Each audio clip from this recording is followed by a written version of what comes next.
অনেক দিন পরে হচ্ছে আমরা ৩ বান্ধবী এক জায়গায় হয়েছি। আর আমরা ৩ জন এক জায়গায় হলে কিন্তু আমাদের কথা মনে হয় শেষই হয় না। তো আমরা হচ্ছে ৩ জনে কলেজে গিয়েছিলাম, আমাদের একটু কাজ ছিল তার জন্য। আর কলেজে কিন্তু অনেক দিন পরে যে আসলাম, প্রায় ১ থেকে ১.৫ বছর বা তার বেশি। কলেজে এসে দেখি কত কিছু চেঞ্জ হয়ে গেছে। আগে যেমন এই যে রবীন্দ্র মঞ্চটা ছিল না, এখন আছে। তারপরে আরও অনেক কিছুই আছে।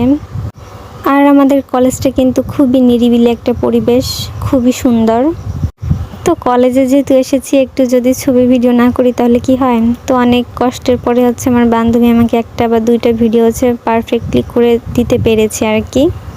একটা জায়গায় অনেক দিন থাকতে থাকতে হচ্ছে সেই জায়গাটার পরে অন্য একটা মায়াই চলে আসে।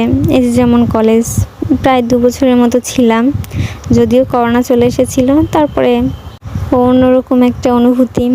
আর এই যে এখানে যে কত সময় কাটিয়েছি আমরা সবাই মিলে। আর এটা হচ্ছে আমাদের কলেজের পুকুর। আর এগুলো হচ্ছে জাম্বুরা, অনেক খেয়েছি আগে কলেজে থাকতে। আর এখন যখন এসেছি, যদি কিছু না খাই তাহলে কি হয়? তাই হচ্ছে জামরুলটা পেড়ে খাচ্ছিলাম আমরা ৩ জনে মিলে।